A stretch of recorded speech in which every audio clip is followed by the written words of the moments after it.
Good evening, everyone. I just want to take a quick minute to thank everybody for being here tonight. Our guest is brought here tonight by the Contemplative core team. We're committed to fostering deep prayer here in the parish, and so we're thrilled to have our guest with us tonight. If you have any questions or anything afterwards, or want to know more about contemplative prayer here at the parish, you can talk to me or Carolyn and Steve are back there. They're standing and they can wave. And I don't have much else to add other than to introduce our guest. Many of you will recognize him from your recent retreat. Father Mark Dean is an oblate of Mary Immaculate, and he is going to lead us on a journey, a Visio Divina journey with the prophet Elijah. And without any further ado, I will turn it over to Father Mark. Thank you very much. It's a pleasure to be here with you. I know you are one of the few, if not only, I think, parishes that is able to fill a retreat house just with your own members. And we appreciate that very much. And for those of you who have seen me before on retreat, you know that I'm very visual. And so for all the talks I have, there's a PowerPoint and lots of slides and things like that. But tonight we're going to keep it simpler. We're just going to have the poster itself. And this will be the main image that we look at as we delve into a praxis of prayer called Visio Divina. Many are familiar with Lectio Divina. This is similar, but instead of using a text, it uses an image. And in some ways, I find this is more rewarding for me, let me put it that way. Because the text is black and white, whereas this is colorful. And usually a text, look up the word, that's what it means. It's in the dictionary. I mean, it's sort of very, in one sense, rigid. There's not a whole lot of interpretation. And battles have been fought over different interpretations of a text.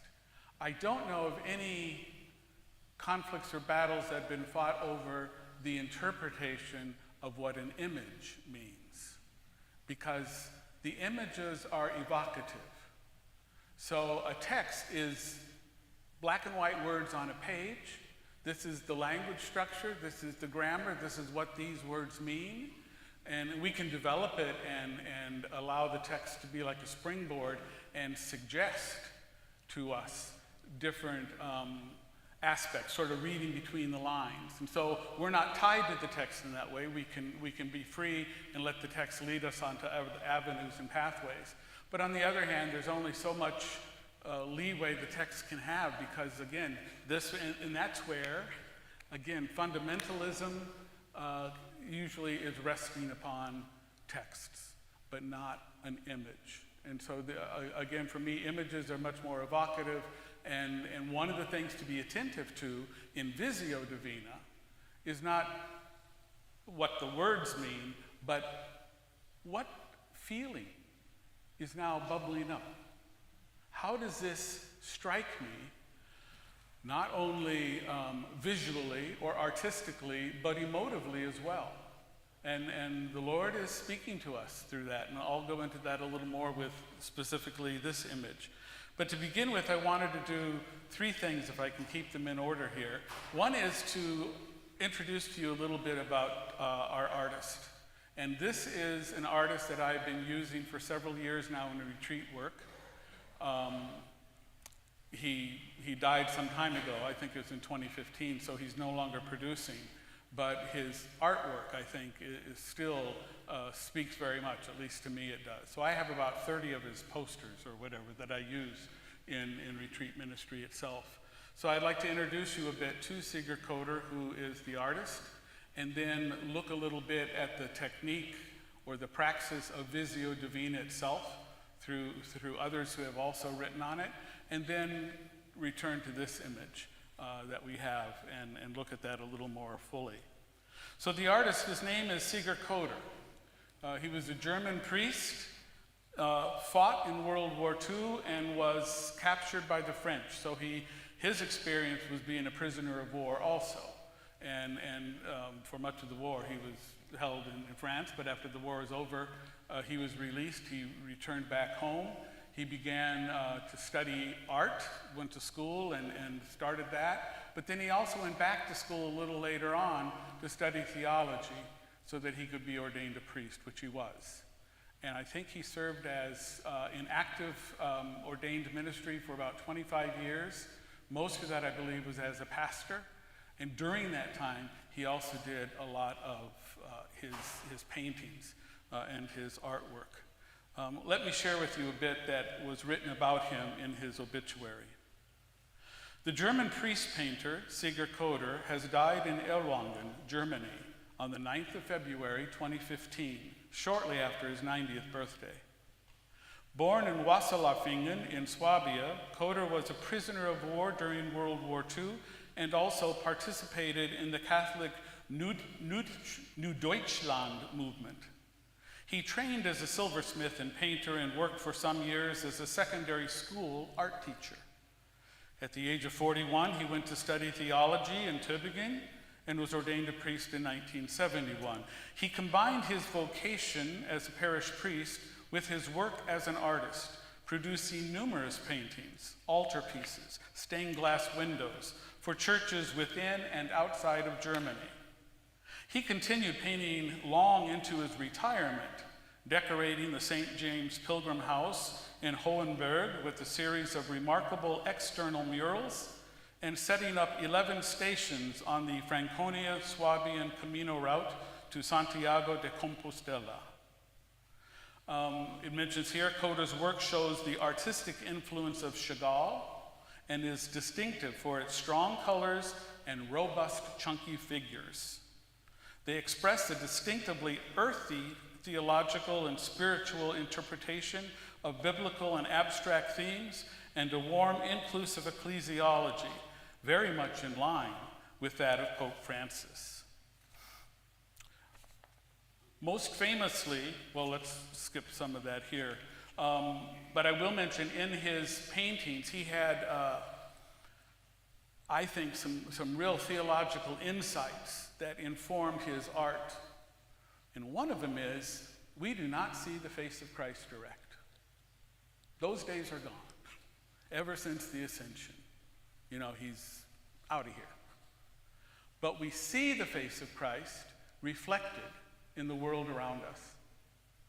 And so in many of his paintings, not this one, but in others, the face of Christ is reflected, not seen direct. One of the closest ones where I think the closest we come to seeing a face-on image of Christ is Christ on the cross. But it's not like Christ in a regular cruciform. He is Christ bound and looking up. And where his loincloth would be, it's all ropes because it's the binding of Isaac. Just with that, he is tying in the crucifixion of Christ with the binding of Isaac by his father Abraham, the father who believed he had to sacrifice his son as God's will and such. So he draws things together with these artistic twists or whatever. But in his painting of and boy, I am so already off target here.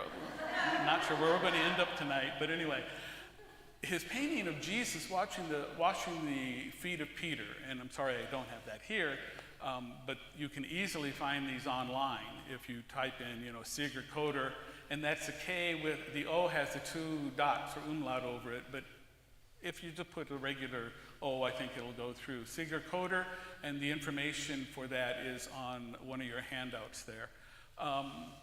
In the washing of the feet, and it shows Jesus washing Peter's feet. Now, in the scriptures, it's very clear. At the end of the meal, Jesus got off, and he took off his outer garment, stripped to the waist, knelt down, and began to wash the feet. But in Sieger Köder's picture of Jesus washing the feet, he is not stripped to the waist. In fact, he is his head is covered, so you don't see his face directly. His head is covered with the Jewish prayer shawl. As if to say, which I think he is saying, when Jesus stoops down to wash the feet of his disciples, he is engaged in prayer and worship.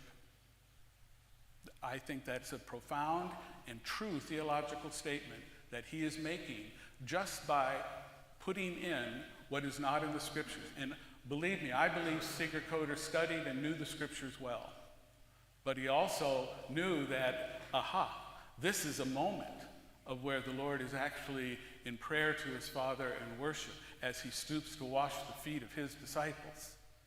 And in John's gospel, it is the image of the Last Supper. John does not have Jesus taking the bread and wine like Matthew, Mark, and Luke and say, this is my body, this is my blood.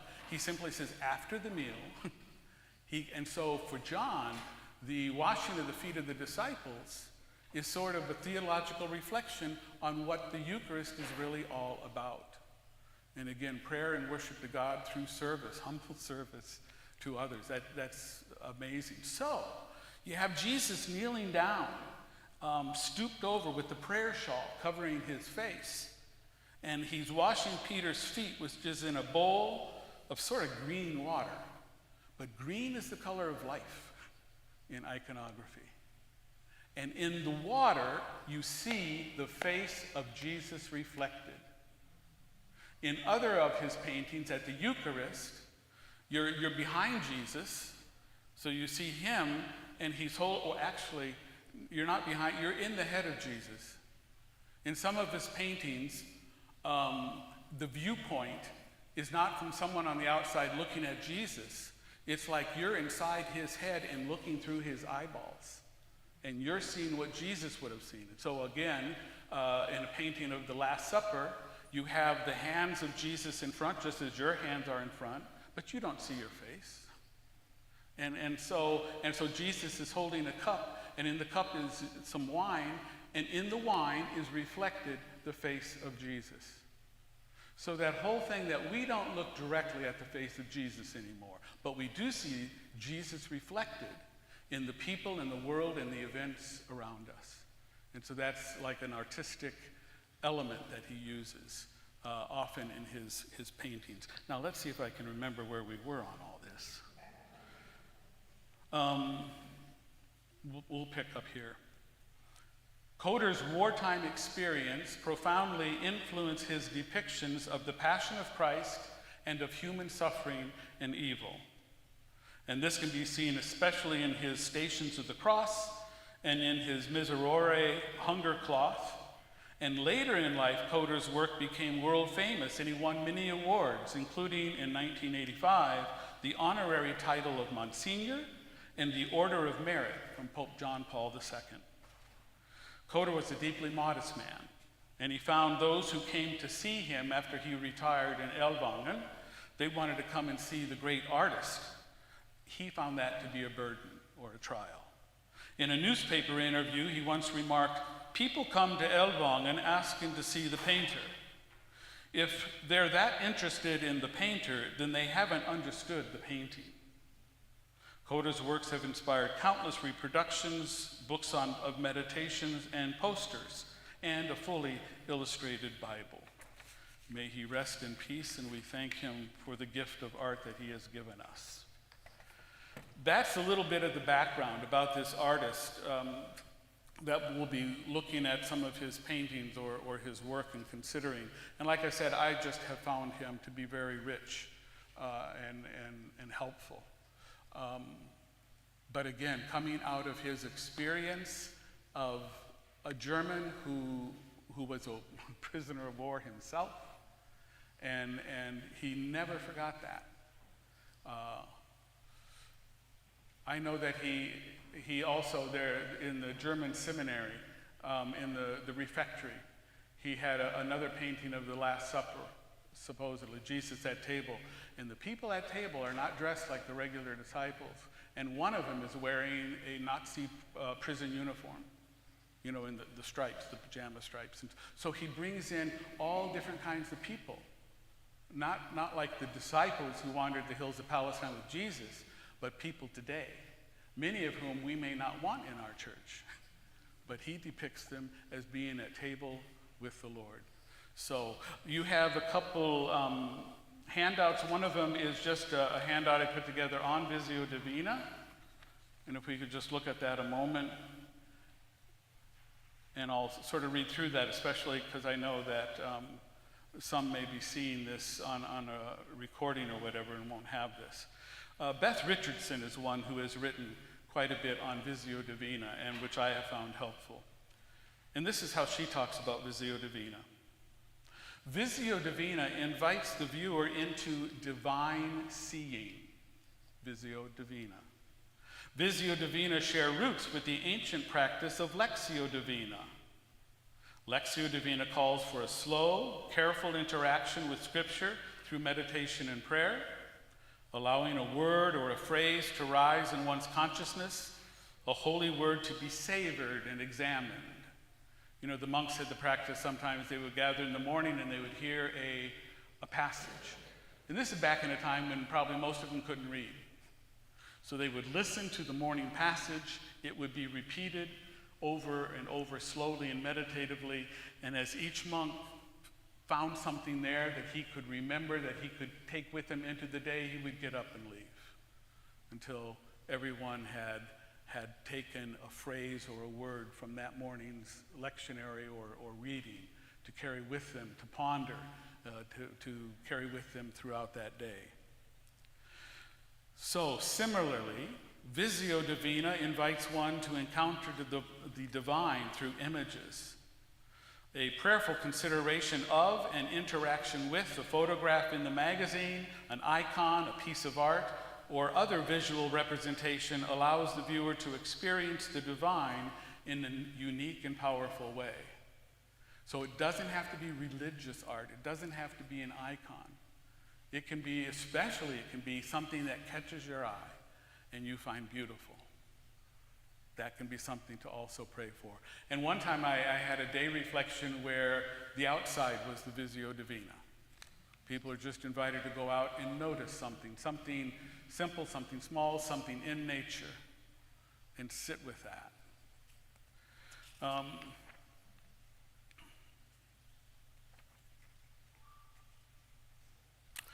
She also, let me share with you also from another author. This is Tim Mooney, also who has written on Visio Divina. He says, while Lectio Divina is a method of praying with Scripture, Visio Divina is a model or a method for praying with images or other media. With our culture becoming more and more visually oriented, an intentional way of praying with images is needed now more than ever. Visio Divina invites us to see at a moment contemplative pace, to see at a more contemplative pace. It invites us to see all there is to see, exploring the entirety of the image. It invites us to see deeply beyond first and second impressions, below initial ideas, judgments, or understandings. It invites us to be seen, addressed, surprised, and transformed by God, who is never limited or tied to any image, but speaks through them. There is no set time frame for the guided prayer, but 20 to 30 minutes is suggested. As your prayer begins, so he's going to describe his method for entering into Visio Divina, take a few moments to open your heart and mind to God. And when you're ready, look slowly and notice the image, taking your time to let feelings and thoughts come to you as you take in forms, figures, colors, lines, textures, and shapes. What does it look like or remind you of? What do you find yourself drawn to? What do you like and not like? That can also be fruitful. You know, how does it push you the other way? What don't you like about it? That can also be a pathway of prayer here. What do you find, again, what are your initial thoughts? What feelings are evoked? In this initial stage of your prayer, simply notice these responses without judgment or evaluation. If you don't like the image or the feelings evoked, simply acknowledge that this is your initial response and continue to stay open to the image and the prayer. If you have an immediate idea as to what the image means, again, simply acknowledge that this is your initial response and stay open to the more as the prayer unfolds. As your prayer expands, return to the image with an open heart and mind. New thoughts, meanings, and feelings may arise. Initial impressions may expand and deepen. Explore more fully the meanings that come to you and the feelings associated with the image and its colors and its forms. Be aware of any assumptions or expectations that you bring to the image. No matter what your response is to the image, delight, disgust, indifference, confusion, ponder prayerfully the reason for your various responses and what these responses might mean for you. And as your prayer deepens, open yourself to what the image might reveal to you. What does it and the Spirit want to say, evoke, make known, or express to you as you attend to it in quiet meditation? Become aware of the feelings, thoughts, desires, and meanings evoked by the image and how they are directly connected to your life. Does it evoke for you important meanings or values, remind you of an important event or season, or suggest a new or different way of being? What desires and longings are evoked in your prayer? How do you find yourself wanting to respond to what you are experiencing? Take the time to respond to God in ways commensurate with your prayer. Gratitude, supplication, wonder, lament, confession, dance, song, praise, etc. In the remaining few minutes of your prayer with this image, bring to mind or jot down in a journal, whatever way is most helpful for you, the insights you want to remember, actions you are invited to take, wisdom you hope to embody, or any feelings or thoughts you wish to express. And finally, bring your prayer to a close by resting in God's grace and love. Again, by Tim Mooney. He wrote that in 2009. Also, you have there a very short, simple steps for Divina. This is from one of my brother Oblates, Father Paul Fashet. And I was at his retreat house when I first saw a poster or a painting by Sieger Köder, and this was the very first one I saw. So he's the one that introduced me to this artist. And his steps for Lectio or for Visio Divina are: in silence, look and observe details without critique. So you're not the art critic here, just look. Allow unfiltered response to arise, thoughts, feelings, etc., even the negative ones. So you don't need to critique yourself either, or to censor yourself. Just let what is there come forth. How do these feelings connect with your life? What stirs within you? How are you being drawn to respond? See how it's plugging in not to the brain, it's also involving the heart or the gut or wherever the emotions come from. Has your own experience been similar to what you are seeing? And where in your life does the power of the resurrection work for you? And he asked that question not just during Easter time, but that's the question he would bring in year round. And this is how Beth Richardson, whom we began with, describes her method of Visio Divina. First, pick out an image. It could be a photograph, a painting, an icon. Look at the image and let your eyes stay with the very first thing that you see. Keep your attention on that one part of the image that first catches your eye. Try to keep your eyes from wandering to other parts of the picture. Breathe deeply and let yourself gaze at that part of the image for a minute or so. Now, let your eyes gaze at the whole image. Take your time and look at every part of the photograph, the icon, the image. See it all. Reflect on the image for a minute or so, and then consider the following questions. And these might be things you would also want to journal about. What emotions does this image evoke in you? What does the image stir up in you, bring forth in you? Does this image lead you into an attitude of prayer? And if so, let these prayers take form in you. Write them down if you desire. And to finish, now offer your prayers to God in a final time of silence. So we've introduced the author or the painter, the artist behind this work. and we've looked at the method of Visio Divina itself. So now I'd like to look at this a little more closely. And again, see if I can get back on page with some of this. Yeah. I first saw this when I came to be at our retreat house that we had at St. Albert's in Alberta, Canada. And this is quite a few years ago. And so I was in a long hallway, and at the end of the hallway was this picture.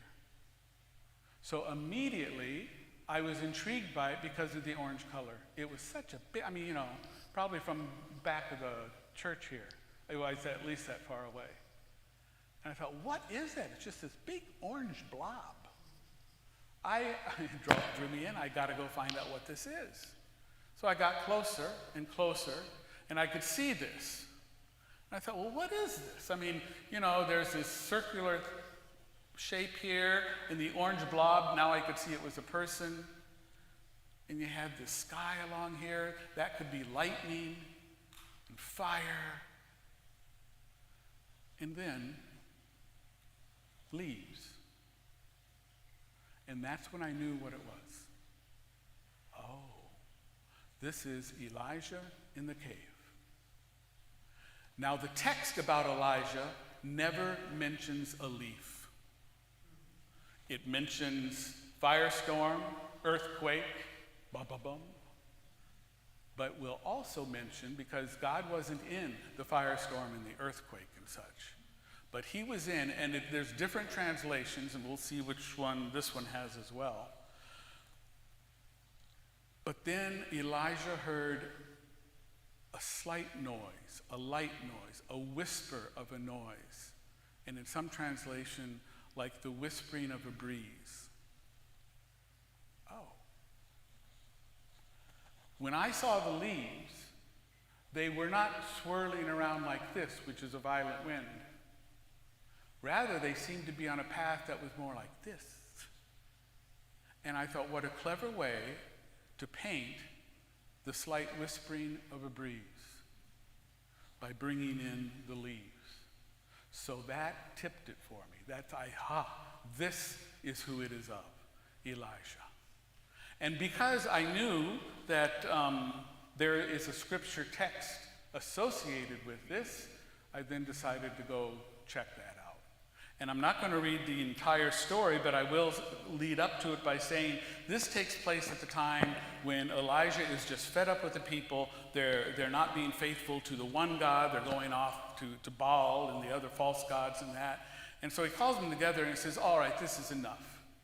You need to decide who it is you're going to follow. So let's have a contest. We'll bring forward the prophets of Baal or whatever, and you know, the court prophets, and have them offer a sacrifice, and then I will. So both sides got together, and Team Baal had the altar made and the sacrifice, and they put it on, and they put wood around it and such. And Elijah said, well, you know, there's 450 of you, you go first. And they're all dancing around and shouting and asking for, and Baal doesn't seem to be responding, and Elijah taunts him. Yell louder, maybe he's in on the can, you know, or something like that. And finally, it gets to be about noontime when typically you would have the hour of sacrifice in the temples and that. And so he says, okay, you've tried all morning, now it's my turn.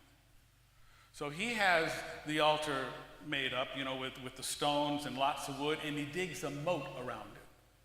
Dig a moat around it. Now, the other guys didn't do that. Okay, now get some buckets of water and pour it over the sacrifice and the wood and the altar. Pour it over again and again and again until the moat is now full of water. And then Elijah steps back and says, dear God, please hear my prayer so that these people may know you are the true God, and blah, blah, blah. Very simple and short. Boom, this lightning bolt from heaven or whatever comes down, and it not only consumes the Holocaust, the fire, it eats up the fire eats up the stone of the altar itself and all the water in the moat. I mean, that was pretty impressive. And so the people, oh yes, now we know what side we should be on, and you know, we're with Team Elijah and all this. And so then Elijah says, and catch every one of those 450 prophets and bring them down to the wadi here, the creek, the dry creek. And they brought him down, and Elijah had their throats slit, all 450 that day. So now we're going to pick up. So we're in 1 Kings chapter 19. So Ahab, the king, told Jezebel, his lovely wife and queen, all that Elijah had done, because the prophets that Elijah had murdered, had slit their throats, they were the court prophets that belonged to Jezebel. This was her family, her group, her church. Jezebel then sent a message to Elijah and said, "May the gods do thus and so to me if by this time tomorrow I have not done with your life what was done to each of them," meaning her prophets. Elijah was afraid and fled for his life, going to Beersheba of Judah. He left his servant there and went a day's journey into the desert until he came to a broom tree and sat beneath it. He prayed for death. This is enough, O Lord. Take my life, for I am no better than my fathers, who were all dead by that time. He lay down and fell asleep under the broom tree, but then an angel touched him and ordered him to get up and eat. He looked, and there at his head was a hearth cake and a jug of water. After he ate and drank, he lay down again, but the angel of the Lord came back a second time, touched him, and ordered, "Get up and eat, else the journey will be too long for you." Elijah got up, ate and drank, then, strengthened by the food, he walked 40 days and 40 nights to the mountain of God, Horeb. There he came to a cave where he took shelter. But the word of the Lord came to him, "Why are you here, Elijah?" He answered, "I have been most zealous for the Lord, the God of hosts, but the Israelites have forsaken your covenant, torn down your altars, and put your prophets to the sword. I alone am left, and they seek to take my life." Then the Lord said, "Go outside and stand on the mountain before the Lord. The Lord will be passing by." A strong wind and a heavy wind was rending the mountains and crushing rocks before the Lord. But the Lord was not in the wind. After the wind there was an earthquake, but the Lord was not in the earthquake. After the earthquake there was fire, but the Lord was not in the fire. After the fire there was a tiny whispering sound. When Elijah heard this, he hid his face in his cloak and went and stood at the entrance of the cave. A voice said to him, "Why are you here, Elijah?" He replied, "I have been most zealous for the Lord, the God of hosts, but the Israelites have forsaken your covenant, torn down your altars, and put your prophets to the sword. I alone am left, and they seek to take my life." Now, Elijah is going to find out shortly that there were at least 7,000 others in the kingdom in Israel who did not bend the knee to Baal or false gods. So his thinking that he was the only one left is not true. So that's the text behind this. Now I will tell you, when I first saw it and I came up, and the more I looked at this image, the sadder I got. By the way, you have a handout with the image itself. If you were to give this a name, what would it be? I want you to think of that before I tell you what the artist named, what he might have given it.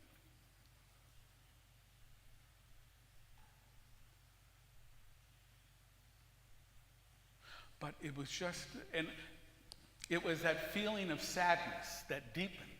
The more I looked at it, the sadder I got. And I thought, what is this about? And so I went back and I read the text. And I thought, oh my goodness. God never told Elijah to slay the prophets. It's not there. God never told Elijah to slay those prophets. Elijah did it out of his fervor for the Lord, out of his religious zeal. But that's not what God was asking. And he asks him twice, "Why are you here?" And he basically gives the same response. "I'm the only one that was faithful to you, and now they're after me." Well, that's not quite true. Because Elijah never mentioned that day he's on the run because he killed 450 false prophets, but prophets of Jezebel.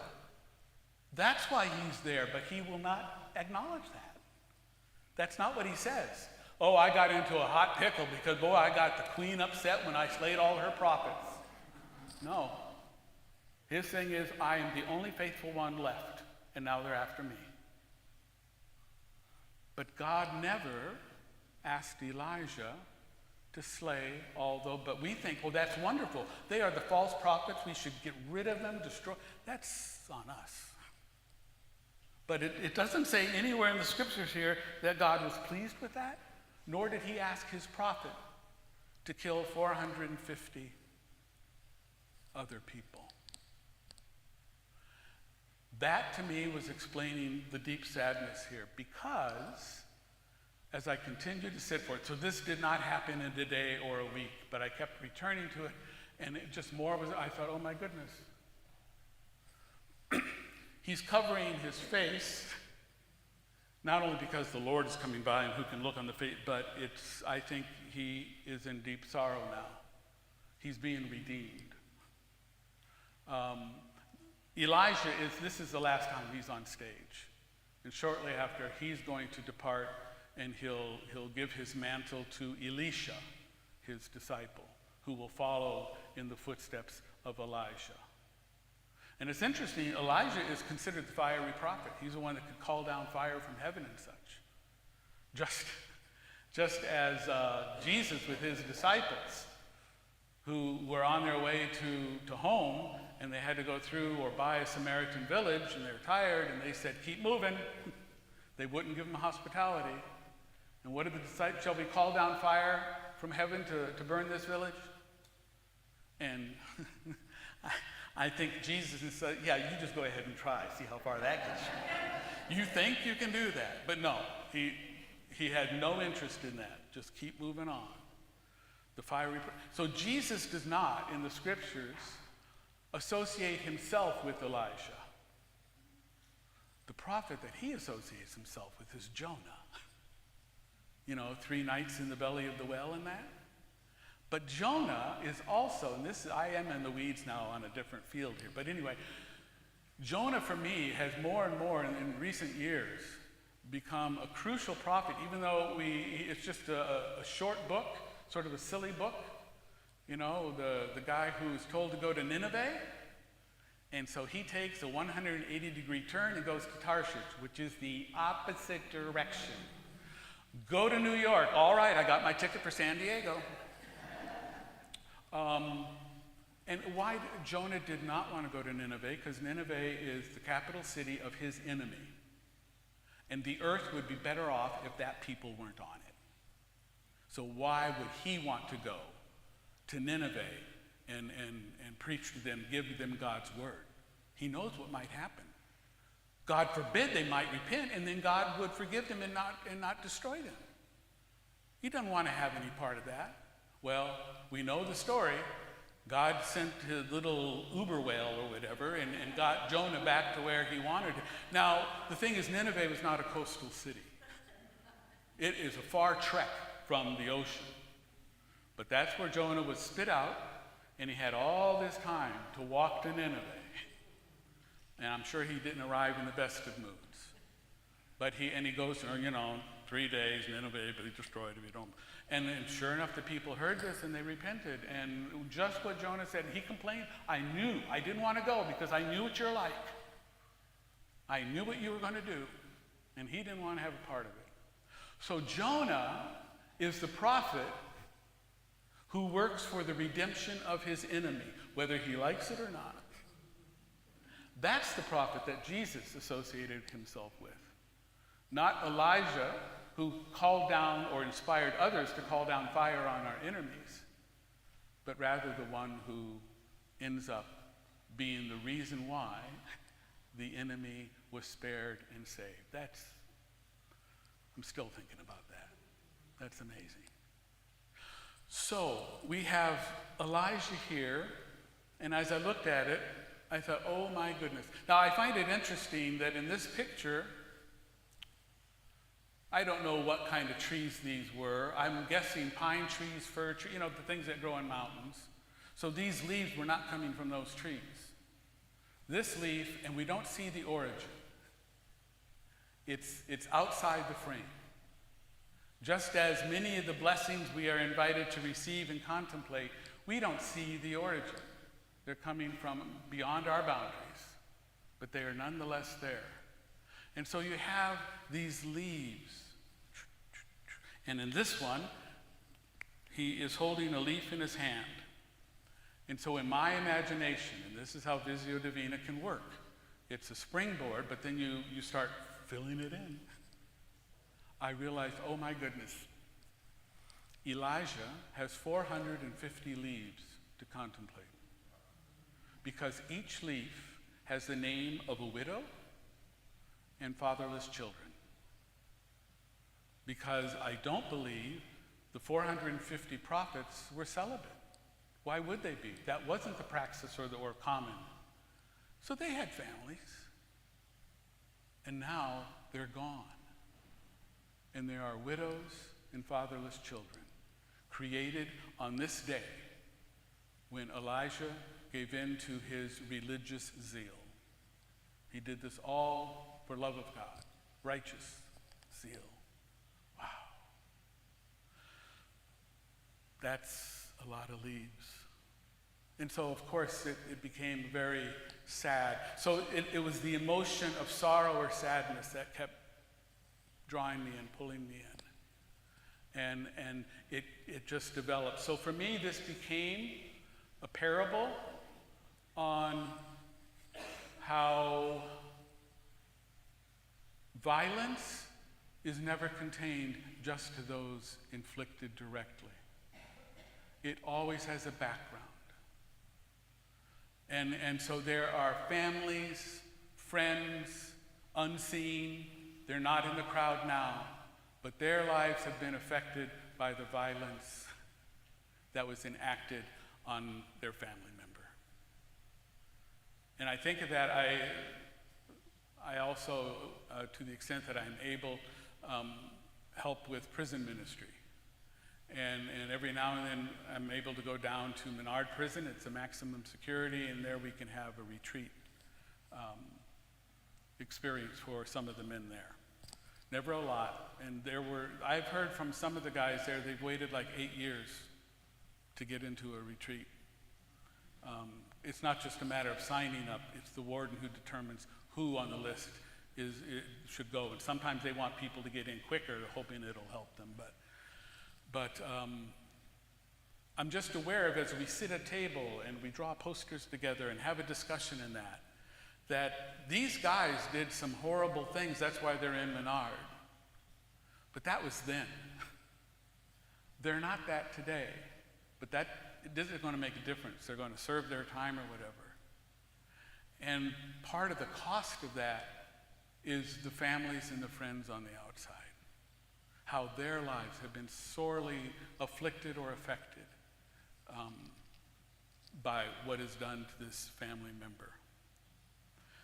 And I thought, geez, isn't there another, a contra parable? Something that talks about if violence is not contained just to those direct, but it sort of seeps out, how about goodness? And I discovered one. It's from Jesus. It's the parable of the day wages. The guy, a man has a vineyard, and he goes out early in the day, and he hires people to come and work in his vineyard for the day. Okay, so they agree on the usual day wage, which isn't a lot.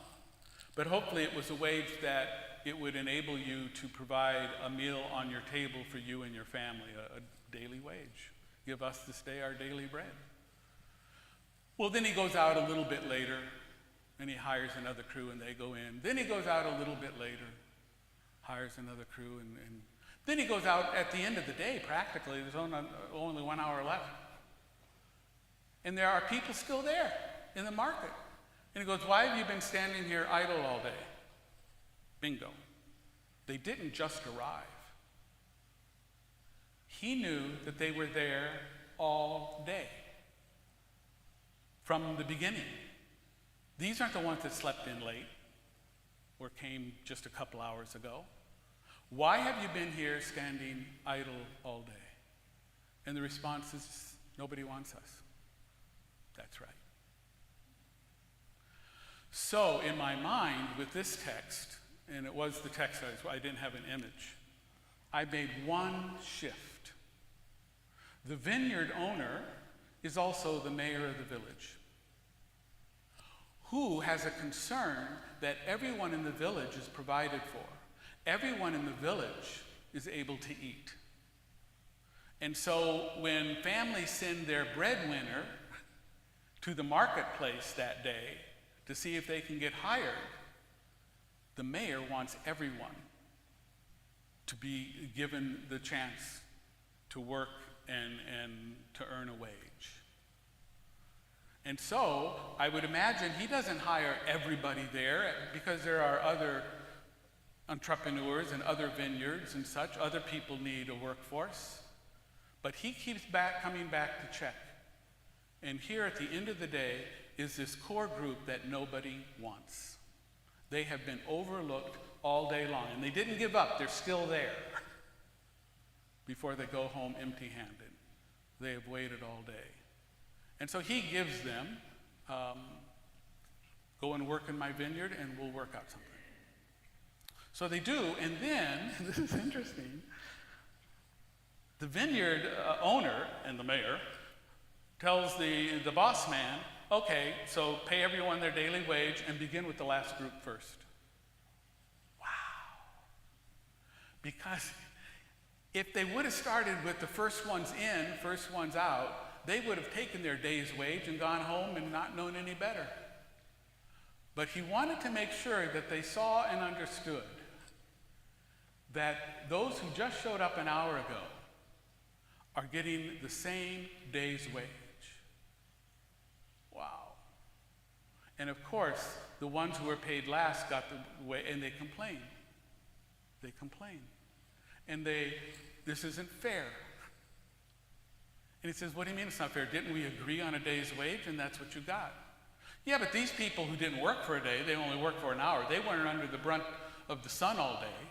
And they get the same, and by doing that, you make them the same as us. Ooh. And are you jealous because I'm generous? But for me, that parable is a parable about how goodness also flows over. He hired him not just because this person needed work, but there was a family behind him that were hungry and needed bread on the table. And to give them anything less than a day's wage would to see that they were still hungry.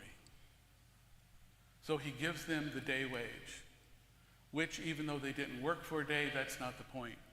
The mayor wants everyone in the village to eat. Thy will be done. And that's how it worked. So the good that we do to other people also spills over, and it becomes goodness to the other people in their life. So whatever it is that we pay out, it really affects more than just you and me. There's this whole crowd of people around that are also affected by either the good or the pain that we share or bring to each other. So, okay. I think we're, before we close, that's probably mostly what I wanted to share with you on this, is just, again, the evocative power of this. I wanted to share with you or show with you one other image, and like I said, there's probably about 28 more of these at home, but this is one very different. And I'll try not to knock it all down. This is, oh, by the way, I think Sieger Köder's one-word title for this was unexpected. Unexpected. Wow. Didn't see that coming, he said.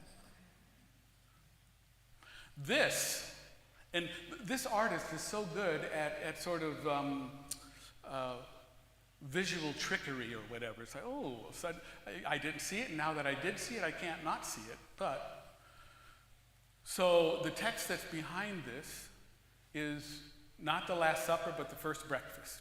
This is after the resurrection, and Jesus is on Lake Shore Tiberias, and the disciples know that he has risen, but they're not sure what to do. And so, because, he pops in and out. And so what are we to do now? Because they haven't yet received the Holy Spirit. Pentecost hasn't happened, and neither has the Ascension. What a beautiful feast, the Ascension. It's like Jesus says, I got to get out of here so that you can go forth. I got to get out of the way so that you can be on the way. And that journey isn't possible without the Spirit. So I need to ascend so that the Spirit may descend. As Ron Rolheiser says, we are blessed from above by what we let go of here. And that's the ascension, huh? But this is in between the time of the resurrection and the ascension. Jesus is on the lake shore. Peter, meanwhile, has said earlier, well, I'm going to go fishing. And the other guys go, okay, I think we'll do. So they go back to doing what they did before, not very successfully, before they met Jesus. And so now it's dawn, and they are again, they haven't caught anything. I find it a little humorous that every time Peter, who is a fisherman by trade, every time in the scriptures when he catches his fish, it's considered a miracle. Just saying. And so we have this image, and so he says, hey boys, have you caught anything? No, we haven't. We'll try over on the starboard side, and we've been doing all this. Okay, so and then all these fish, 153, they counted it, big ones. And some would say that can mean several things, but one possibility is it was at that time believed that there were 153 different species of fish in the ocean, or possibly 153 different nations on earth. But it's a very inclusive number. And so they bring those fish ashore, and it becomes part of a breakfast that's already there. When they get together and they bring these, there's already a charcoal fire with some fish on it, and Jesus says, and bring some of those you just caught. Again, our artist knows scriptures very well. So he would have known that in that tale, they were only in one boat. But he has them in two. And I think that is, for me, a way of relating this event at the end of the story of Jesus, after the resurrection, with where it all began. And this was something that occurred to me when I was on a 30-day retreat. And at the beginning of the retreat, I was given that passage in Luke's gospel about the call of the disciples, where it all starts. And it starts with Jesus getting in the boat as Peter and his companions, who were fishing all night and had nothing, so they're cleaning the nets. And he says, let me get in the boat and just pull out a little way so I get some breathing space between me and the crowd here. And so he preaches to him for a while. And then he tells Peter, oh, by the way, if you want to try again, cast it, and says, Lord, we've been out it all night long, but okay, if you say so. The carpenter's son knows all about fishing, so we'll do it.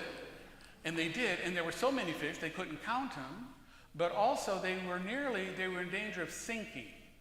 So the miracle of the Lord provided the fish, but not the muscle by which to get it on shore. And if you don't want to ask for help, you're going to be at the end of the lake with all the other fish.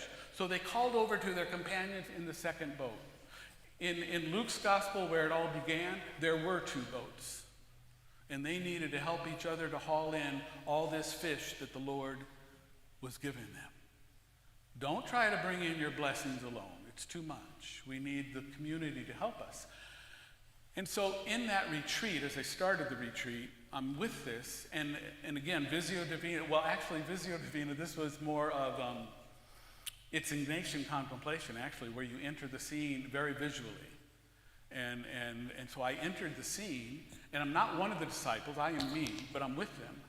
And I see all these fish, and I see Jesus walking away, and I start arguing with them. Wait a minute. This is not responsible. We have to, you have to do something. We have to share. I wanted to stay and enjoy a big feast first, but Jesus is just walking quietly away. And I realized either you can trot and catch up, or you can stay here and let go of the one who made all this possible. And so I trotted and tried to catch up. Now it's at the end of the retreat, and I'm giving this passage from the breakfast at Lakeshore Tiberias. And so I'm with the disciples as we now come ashore, and we're at the charcoal fire. By the way, in John's Gospel, charcoal fire is only mentioned twice. Peter was at the charcoal fire warming himself when he denied Jesus. And now he's at another charcoal fire where Jesus will ask, do you love me? 3 times, sort of to counterbalance the 3 denials, huh? So anyway, I'm with the disciples, and I'm coming up to the charcoal fire, and there was already some fish there. And I said, oh my God, that's some of the fish from the catch that this retreat began with. That goes back to Luke's gospel. That goes back to the beginning. What I thought we were losing and leaving behind has now returned to be a part of the meal. Wow. So here we have, now it's hard to see from that distance probably, but when I first looked at this, again, the orange, he loves these bright colors. This right here, what I saw were lips. You see that? And I thought, if those are lips, then there must be eyes, like here and here. And I realized this whole picture is a reflection of the face of Christ. There's many eyes, but there are eyes where you would expect them to be if this is lips. Now, meanwhile, other people on this retreat said, what do you mean lips? Where did you see lips? Right, said, no, that's the fish.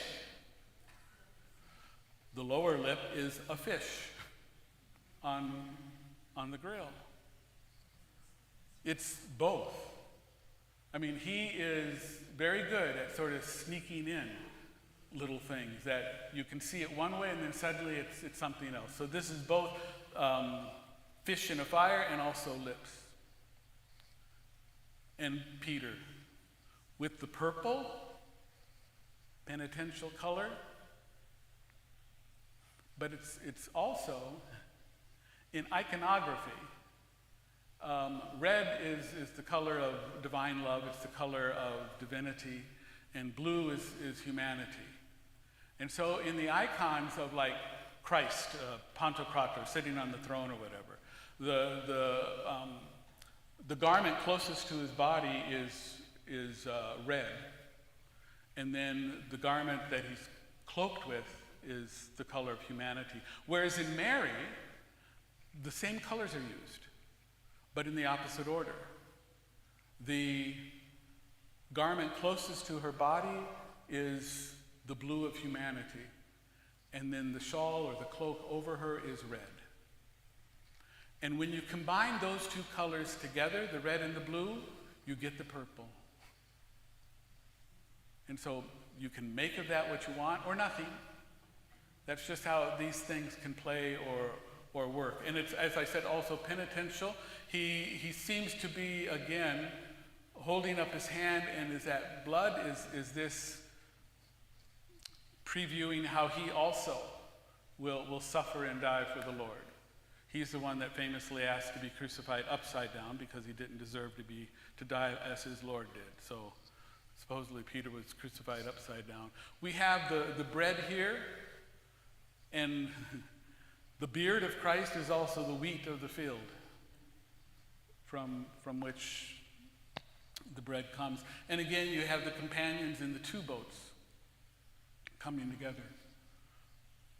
And there's just a lot of little details. If you were in Sieger Köder's, this at first I thought was the French flag or something. That's the dawn of the resurrection.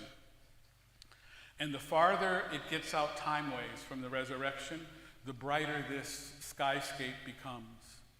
At the very beginning, in fact, it's at the burial of Christ, in the back where you can just see a hint of light or whatever. And then Mary Magdalene at the tomb, the sky is brighter and you can see the colors, but not this much, because it keeps increasing or until it's the full-blown resurrection. But he ties several of his paintings together by having the same resurrection skyline, just at different intensities or widths as it continues to progress, up until the Ascension and Pentecost and such. So I think we're doing good on time. I don't know, I don't want to keep you any longer. This has been longer than I thought I would babble, but